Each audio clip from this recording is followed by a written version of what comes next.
Assalamualaikum warahmatullahi wabarakatuh. Perkenalkan, nama saya Karimatul Qudsiah. Saya adalah mahasiswa PG Prajabatan Undri kelas Matematika B. Pada kesempatan kali ini saya akan membahas tentang topik 3 demonstrasi kontekstual pada mata kuliah pemahaman peserta didik dan pembelajarannya mengenai mengulas asesmen di ruang kelas. Asesmen yang saya ulas merupakan asesmen yang dibuat oleh rekan sejawat saya.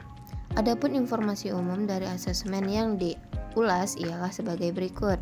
Yang pertama yaitu mata pelajarannya ialah matematika kelas 11 fase F. Capaian pembelajarannya adalah di akhir fase F, peserta didik dapat melakukan proses penyelidikan statistika untuk data bifid. Mereka dapat mengidentifikasi dan menjelaskan asosiasi antara dua variabel kategorikal dan antara dua variabel numerikal. Mereka dapat memperkirakan model linear terbaik best fit pada data numerikal. Mereka juga dapat membedakan hubungan asosiasi dan sebab akibat. Peserta didik memahami konsep peluang bersyarat dan kejadian yang saling bebas menggunakan konsep permutasi dan kombinasi. Selain itu, adapun tujuan pembelajarannya ialah yang pertama, menentukan variabel dependen dan variabel independen dari permasalahan. Yang kedua, menggambar diagram pencar atau diagram scatter data bivariat. Yang ketiga, peserta didik dapat menyimpulkan hubungan antara variabel dependen dan variabel independen dari permasalahan. Topik yang dibahas ialah statistika diagram pencar dengan jenis asesmen formatif, bentuk asesmennya tes tertulis. Selanjutnya, bagian dari asesmen yang menunjukkan kesesuaian dengan tahapan perkembangan peserta didik adalah pada bagian asesmen formatif. Soal yang diberikan pada asesmen formatif menuntut peserta didik untuk berpikir secara abstrak, menggunakan logika untuk menyelesaikan masalah, dan belajar merencanakan sesuatu.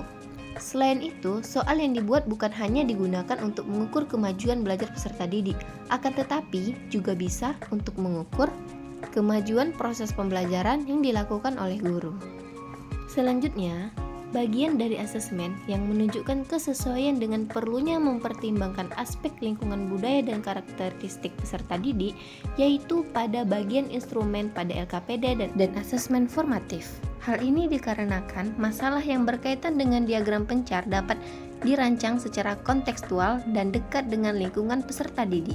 Contohnya, salah satu indikator soal pada asesmen formatif adalah disajikan data nilai ulangan harian matematika dan lama waktu bermain game dari 7 orang peserta didik. Peserta didik dapat menggambar diagram pencar yang bersesuaian dengan data tersebut. Soal tersebut sesuai dengan karakteristik peserta didik yang memiliki minat bermain game online.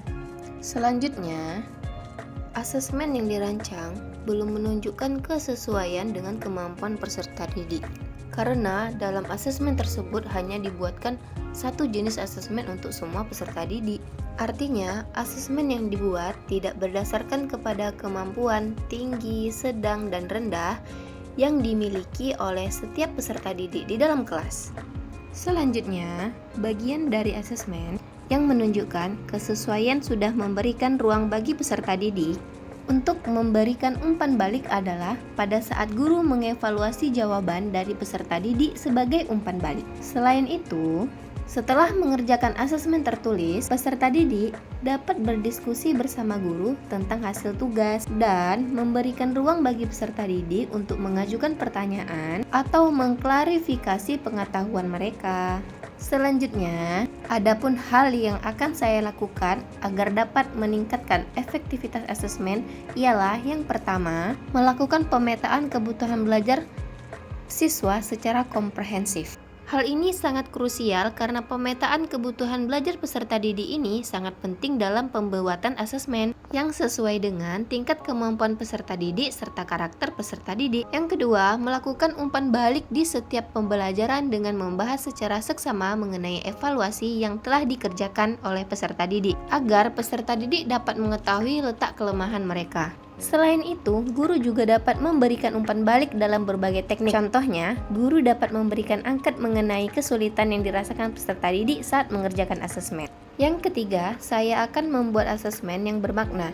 Maksudnya, asesmen sebaiknya dapat membantu peserta didik dalam menyelesaikan permasalahan kehidupan sehari-hari. Yang keempat, akan menetapkan tujuan pembelajaran yang smart. Tujuan pembelajaran merupakan acuan dalam pembuatan asesmen. Oleh karena itu, analisis terhadap materi dan capaian pembelajaran harus dilaksanakan dengan cermat, sehingga menghasilkan tujuan pembelajaran yang tepat sesuai dengan tingkat perkembangan peserta didik dan karakteristiknya. Yang terakhir, melakukan asesmen berkelanjutan. Maksudnya adalah asesmen itu dilakukan di sepanjang proses belajar yang sedang dijalani.